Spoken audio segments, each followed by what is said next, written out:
Stretch fall ceiling एक ऐसा product जो अगर आपके घर पर लग गया तो आपकी फॉल सीलिंग और आपके घर की शोभा कई गुना बढ़ा देता है। और आज की वीडियो में हम इसी के बारे में बात करने वाले हैं। नमस्कार दोस्तों, मैं हूं अभिनव चौहान और आप देख रहे हैं 91 होम्स, जहां पर हम इंटीरियर से जुड़ी कमाल की जानकारी देते हैं। तो अगर आपको भी ऐसी चीजों में इंटरेस्ट है तो चैनल को सब्सक्राइब जरूर करिए। और अगर आप अपने घर का डिजाइन करवाना चाहते हैं, फिर किसी इंटीरियर डिजाइनर से कोई एडवाइस लेना चाहते हैं, तो नीचे लिंक पर जाकर क्लिक कर सकते हैं। अब बढ़ते हैं वीडियो में आगे। इस वीडियो में हम इन चीजों पर डिस्कशन करेंगे। हम शुरू करेंगे कि ये सीलिंग क्या होती है, उसके बाद बात करेंगे कि ये फायदे क्या हैं, फिर बात करेंगे नुकसान क्या है, वहां से हम चलेंगे कि ये कहां से आप परचेस कर सकते हैं, फिर हम बात करेंगे टेक्निकल स्पेसिफिकेशन की, यानी थिकनेस कैसी होनी चाहिए, क्वालिटी कैसे चेक करें, इन सब की। उसके बाद बात करेंगे कि कैसे इसको लगाया जाता है, किन किन बातों का ध्यान रखना चाहिए। उसके बाद हम बात करेंगे प्राइस की, यानी खर्चा कितना होने वाला है। और उसके बाद लास्ट में हम बात करेंगे मिस्टेक्स की, कुछ ऐसी मिस्टेक्स जो आपको अवॉइड करनी चाहिए। तो चलिए शुरू करते हैं। स्ट्रेच फॉल सीलिंग एक तरह का सस्पेंडिंग सीलिंग मेथड है, यानी आपके सीलिंग से इसको लटकाया जाता है। और ये पीवीसी और फैब्रिक मेम्ब्रेन दोनों में आती है। फैब्रिक मतलब कपड़ा, पीवीसी यानी वो जो प्लास्टिक जैसा मटेरियल होता है वो। लेकिन इंडिया में 99.9% शॉप्स पर आपको सिर्फ पीवीसी मटेरियल मिलेगा, क्योंकि वही ज्यादातर यूज होता है। फैब्रिक वाला इंडिया में इंपोर्ट किया जाता है बाहर से, और वो काफी ज्यादा एक्सपेंसिव होता है, और इसलिए लोग बहुत ज्यादा उसको कम प्रेफर करते हैं। ये पीवीसी इतनी पतली होती है कि इसके पीछे जब भी लाइट लगाई जाती है वो इससे डिफ्यूज होकर बाहर आती है। इसलिए कहीं भी आपने इस तरह की सीलिंग देखी हो तो आप देखोगे कि उनके पीछे बैक लाइट होती है। बैक लाइट लगा के उसके नीचे इस तरह की सीलिंग लगाई जाती है, और उसके बाद इस तरह का कमाल का इफेक्ट पैदा होता है। इसके मेजर फायदे की बात करी जाए तो वो ये है कि ये बहुत ज्यादा यूनिक चीज है। आपने अक्सर इसको लोगों के घरों में नहीं देखा होगा, तो अगर आपके घर में लग जाती है तो वो अटेंशन अपनी तरफ खींचती है, और वो एक तरह का मास्टरपीस की तरह एक्ट करती है। तो देखने में एस्थेटिकली बहुत ब्यूटीफुल लगती है। उसके बाद ये बहुत ज्यादा लो मेंटेनेंस होती है, इसमें क्रैक वगैरह के कोई चांस नहीं होते। सफाई भी बस कपड़ा मारो साफ हो जाती है। तो लो मेंटेनेंस में भी ये बहुत ज्यादा अच्छी है। अगला आता है क्विक इंस्टॉलेशन, यानी लगाना बहुत ज्यादा आसान और बहुत ज्यादा तेजी से इसको लगाया जा सकता है। और इसका अगला बेनिफिट आता है ड्यूरेबिलिटी में, यानी ये काफी हद तक मजबूत भी रहती है, आसानी से वियर टियर नहीं होता, सालों तक लगी रहती है। वैसे की वैसी इसको कुछ नहीं होता, बशर्ते ये है कि आप क्वालिटी अच्छी लें। और क्वालिटी अच्छी कैसे लेनी है वो आगे आपको पता लग ही जाएगा। लेकिन अगर किसी चीज के फायदे हैं तो उसको नुकसान भी होते हैं, तो एक बार वो जान लेते हैं। इसका सबसे पहला नुकसान है कि एक्सपेंसिव होती है, नॉर्मल सीलिंग से ऑलमोस्ट 3 से 4 गुना महंगी होती है। नॉर्मल फॉल सीलिंग पीओपी की 100 रुपए 120 रुपए स्क्वायर फीट में बन जाती है, लेकिन ये सीलिंग 300 रुपीज से स्टार्ट होती है और ऊपर जाते जाते ये 2000 रुपीज स्क्वायर फीट तक भी जा सकती है, डिपेंडिंग ऑन थिकनेस क्या है, मटेरियल क्या है, वगैरह वगैरह। लेकिन सबसे लो वाला भी आप लेते हैं 300 रुपए वाला, वो भी आपकी नॉर्मल सीलिंग्स जो पीओपी की बनती है उससे 3 गुना महंगी होती है। इसकी दूसरी बुराई ये है कि अगर इसमें कोई भी कट लग जाए गलती से, कुछ फर्नीचर खिसका रहे उस पर लग गया और कहीं कट लग गया, उसको रिपेयर नहीं करवाया जा सकता। आपको पूरी की पूरी सीलिंग निकालनी है और दोबारा से लगवाना पड़ेगा। इसका थर्ड डिसएडवांटेज ये है कि आप इसको बहुत बड़े स्पैन में नहीं लगा सकते, यानी कंटिन्यूअसली इधर से उधर तक 50 फुट की जगह है तो इसको नहीं लगवाया जा सकता, क्योंकि एट द एंड ये पीवीसी या फैब्रिक है, बीच से लटक सकता है। इस वजह से छोटे स्पैन में कोई एक एरिया हाईलाइट करना है वहां इसको लगवाया जा सकता है, लेकिन बड़े बड़े जो हॉल्स होते हैं ऐसा नहीं हो सकता कि आप पूरे पर ये लगवा दें। आपको बीच बीच में पीवीसी, पीओपी या जिप्सम के सपोर्ट देने होंगे, और बीच बीच में इसको लगवाया जा सकता है। अगली बात करते हैं कि इसको कहां से परचेस किया जाए। वैसे तो आपको इसके बहुत वेंडर गूगल पर, इंडिया मार्ट पर, जस्ट डायल पर मिल जाएंगे, लेकिन मैं अपने एक्सपीरियंस से बता रहा हूं, हमने कई जगह इसको इंस्टॉल किया है। कंपनी इसमें बहुत ज्यादा मैटर नहीं करती, क्योंकि एट द एंड ये सब के सब चाइना से इंपोर्ट होकर आते हैं। तो जरूरी है क्वालिटी सही लेना। तो क्वालिटी कैसे चेक करी जाए वो ज्यादा इंपॉर्टेंट है, और कंपनी इस मामले में थोड़ी कम इंपॉर्टेंट होती है। इसलिए अब हम बात करते हैं क्वालिटी चेक की, कि जब भी आप किसी शॉप पर जाते हैं क्वालिटी कैसे इंश्योर करी जाए कि आपको क्वालिटी अच्छी मिले। सबसे पहले बात करते हैं थिकनेस की, जो इसमें सबसे ज्यादा जरूरी होता है। इसमें थिकनेस आपको 0.2 mm से लेकर 0.8 mm तक मिल सकती है, यानी वेरिएशन बहुत होते हैं। लेकिन अगर आप रेजिडेंशियल एरिया में लगाना चाह रहे हैं तो 0.25 से 0.4 mm तक काफी है, उससे ऊपर जाने की जरूरत नहीं है, अननेसेसरी पैसा खर्च होगा। लेकिन अगर आप इसको किसी कमर्शियल एरिया में लगा रहे हैं, फैक्ट्री एरिया में लगा रहे हैं, तो कम से कम 0.5 mm की तो ले, उसके ऊपर आप जा सकते हैं, लेकिन उससे कम में मत आइएगा, क्योंकि वहां पर एक तो स्पैन लंबे हो जाते हैं, यानी बहुत बड़ी जगह में लगाया जाता है, प्लस वियर टियर के चांसेस ज्यादा है, वेदरिंग का यानी सर्दी गर्मी का इफेक्ट वहां पर ज्यादा होता है, इस वजह से वहां ज्यादा ड्यूरेबिलिटी हमें चाहिए। लेकिन रेजिडेंशियल एरिया के लिए 0.25 से लेकर 0.4 mm काफी है। इसमें नेक्स्ट टेक्निकल स्पेसिफिकेशन होती है कि जब भी लेने जाओ मेक श्योर कि आप यूवी प्रोटेक्टेड और फायर रिटार्डेंट शीट ले रहे हो। तो बेसिकली कल को पीछे कोई शॉर्ट सर्किट होता है, इसमें आग लगने का खतरा नहीं होना चाहिए, ये आपको पहले ही इंश्योर करना है। और अगर कोई चीज यूवी प्रोटेक्टेड होती है तो उसका कलर फेड बहुत ज्यादा लेट होता है और लगभग ना के बराबर होता है। लेकिन अगर आपने नॉर्मल ले ली पैसे बचाने के चक्कर में, तो आप बहुत जल्दी देखेंगे कि इसका जो कलर है वो फेड हो चुका है। तीसरी टेक्निकल चीज जो आपको ध्यान रखनी है वो ये कि जब भी आप लेते हैं हमेशा पक्का बिल लीजिए, क्योंकि हर एक कंपनी 7 से लेकर 20 साल के बीच में आपको इसकी गारंटी वारंटी देती है, डिपेंडिंग ऑन कि आप किस कंपनी में जा रहे हैं। और ये गारंटी वारंटी कवर करती है किसी भी तरह का डिस्कलरेशन, यानी किसी भी तरह से पीवीसी शीट में से कलर हटता है, फेड होता है, वो पूरा का पूरा चेंज किया जा सकता है विदाउट एनी एक्स्ट्रा चार्जेस। लेकिन ये तभी पॉसिबल होता है जब आपके पास पक्का बिल हो। लेकिन ये तो हो गया नीचे की शीट, इसके ऊपर एक लाइट भी लगती है जिसके बारे में हम आगे बात करेंगे।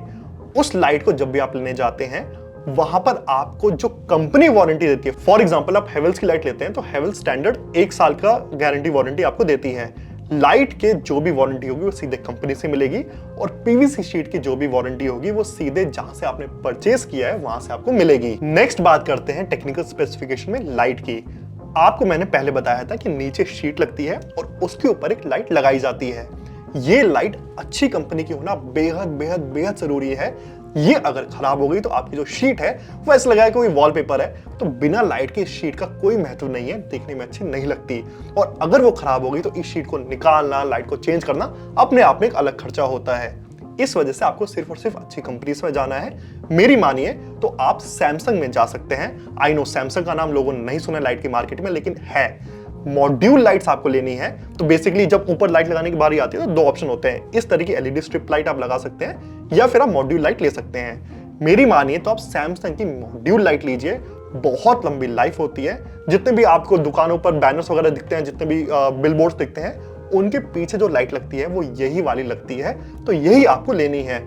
नॉर्मल एलईडी के मुकाबले ऑलमोस्ट 3 से 4 गुना महंगी आती है, लेकिन ये टोटली वर्थ इट है क्योंकि बहुत जल्दी खराब नहीं होती और लाइफ बहुत ज्यादा लंबी होती है नॉर्मल एलईडी लाइट के मुकाबले।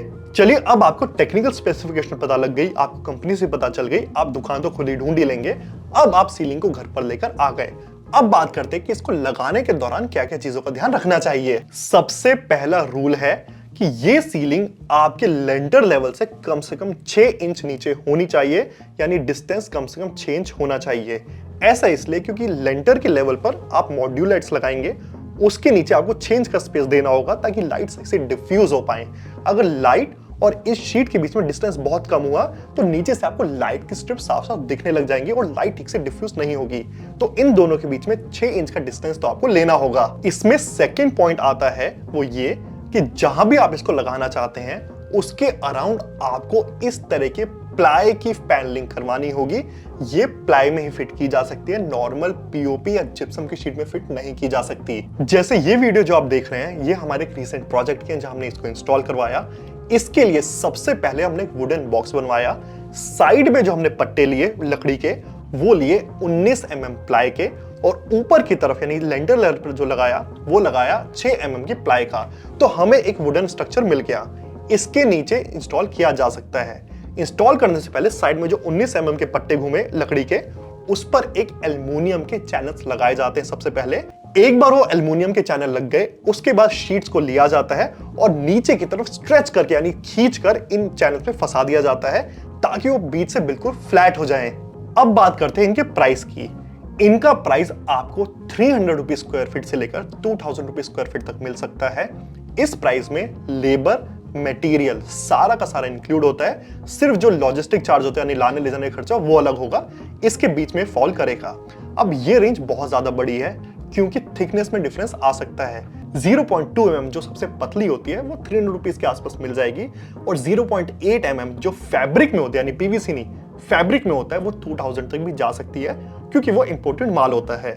लेकिन अगर आप घर में लगवाना चाह रहे हैं तो 0.25 0.3 mm की लगवा सकते हैं, जो आपको 400 to 500 रुपीज स्क्वायर फीट के अराउंड मिल जाएगी। इसमें सारी की सारी चीजें इंक्लूड होंगी, यानी आपको एक्स्ट्रा कुछ भी नहीं देना, सिर्फ लाने ले जाने खर्चा वो एक्स्ट्रा होगा। हाँ, लेकिन इस प्राइस में 2 कॉम्प्लिकेशन है जो आपको देखने होंगे। वो ये सीलिंग कस्टमाइज भी करवाई जा सकती है, यानी आपको कोई प्रिंट पसंद आ रहा है, आपको अपनी फोटो, फैमिली फोटो कुछ भी है लगवानी है, वो भी आप इसमें प्रिंट करवा सकते हैं, लेकिन उसका खर्चा भी बढ़ जाता है।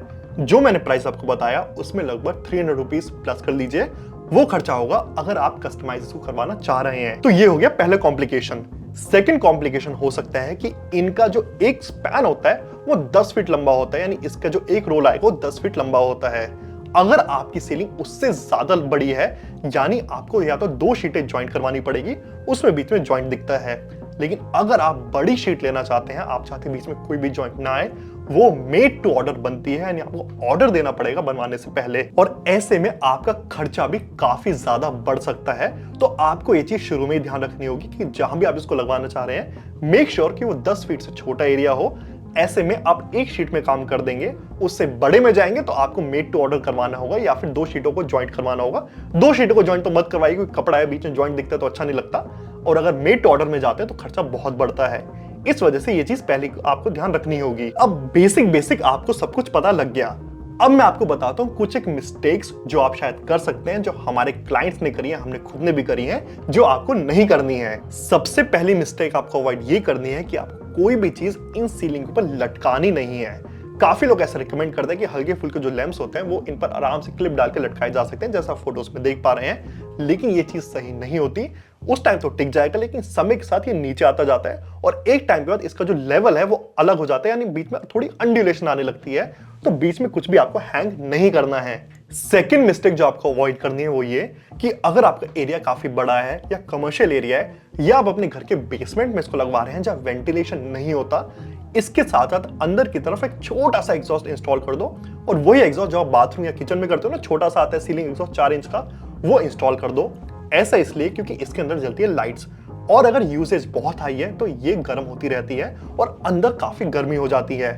उसको बाहर फेंकने के लिए अंदर एक छोटा सा फैन लगवा लेंगे तो इसकी लाइफ कहीं ज्यादा बढ़ जाती है। जैसे ये वाला डिजाइन जो हमने हाल ही में बनवाया है, इसके अंदर हमने एक छोटा सा सीलिंग एग्जॉस्ट लगवाया है। आप शायद उसकी आवाज भी सुन पा रहे होंगे, लेकिन ये आप तभी करिए जब आपकी यूसेज काफी हाई है, आपको लगता है कि कई घंटों तक लगातार ये चलेंगी, वेंटिलेशन आसानी से नहीं होगा, क्लोज एरिया है या फिर कमर्शियल एरिया है, तभी आप लगवाइए। नॉर्मल हालात में, नॉर्मल रेजिडेंशियल हाउसेज में ये लगवाने की जरूरत आपको नहीं है। थर्ड मिस्टेक आपको जो अवॉइड करनी है वो ये, लाइट जब भी अंदर की लो, मेक श्योर कि आप सबसे बेहतरीन कंपनी में जा रहे हो। कंपनी ऑलरेडी मैं बता चुका हूं कुछ मिनट पहले, ये आपको जरूर करना है, वरना एक बार लाइट खराब हो गई फिर इसको निकालना, लाइट ठीक करना, इसको दोबारा लगाना, वो बहुत महंगा खर्चा हो जाता है, तो वो आपको अवॉइड करना है। इसके अगली मिस्टेक जो आप कर सकते हैं वो ये, इसको कभी भी ओपन एरिया में मत लगवाइए, जैसे बालकनी हो गया, वहां पर वेदरिंग इफेक्ट की वजह से सर्दी ज्यादा होती है, फिर गर्मी ज्यादा होती है, इस वजह से इसमें एक्सपेंशन और कॉन्ट्रैक्शन होते हैं, जिस वजह से ये लटक सकती है। तो आप इसको घर के अंदर लगवाइए, घर के बाहर बालकनी एरिया में, स्टेयर एरिया में मत लगवाइए, जब वेदरिंग इफेक्ट बहुत ज्यादा हो सकता है। और ये बहुत इंपॉर्टेंट है खासकर उनके लिए जो नॉर्थ इंडिया में रहते हैं, क्योंकि हमारे यहाँ पर एक्सट्रीम समर्स और एक्सट्रीम विंटर्स होती हैं, तो ये भी चीज आपको ध्यान रखनी होगी। तो बस इसी के साथ स्ट्रेच सीलिंग के बारे में हर एक जानकारी आपको मिल गई है। अब आप बिल्कुल कंफर्टेबल होकर अपने घर में लगवा सकते हैं, और लगवाने के लिए आपके पास प्राइस की नॉलेज, क्वालिटी की नॉलेज, कंपनी की नॉलेज, टेक्निकल स्पेसिफिकेशन, कैसे लगवाया जाए, हर एक चीज आपको पता है। तो बनाइए अपना घर ब्यूटीफुल। मुझे उम्मीद है कि ये वीडियो आपको अच्छी लगी होगी, प्लस समझ भी आई होगी। फिर भी आपके मन में कोई भी डाउट है तो प्लीज नीचे कमेंट में अपना सवाल जरूर पूछें, हमारी टीम 15 से 20 मिनट में उसका वही उत्तर जरूर देगी। और अगर आप अपने घर का डिजाइन करवाना चाह रहे हो तो नीचे लिंक दे रखा है मैंने डिस्क्रिप्शन में, वहां क्लिक कर सकते हैं, आपकी बात सीधे हमारी टीम से हो जाएगी और हम आपके पूरे घर का डिजाइन करके दे सकते हैं। डिजाइन ना भी करवाना हो, सिर्फ किसी बारे में डिस्कशन करनी हो कि डिजाइनर से, तो भी वहां क्लिक कर सकते हैं। अब मैं मिलूंगा आपसे अगली वीडियो में एक अच्छे नए टॉपिक के साथ, जहां मैं आपको बहुत सारी जानकारी दूंगा, बहुत ही कम शब्दों में और बहुत ही सिंपल शब्दों में। और तब तक के लिए गुड बाय।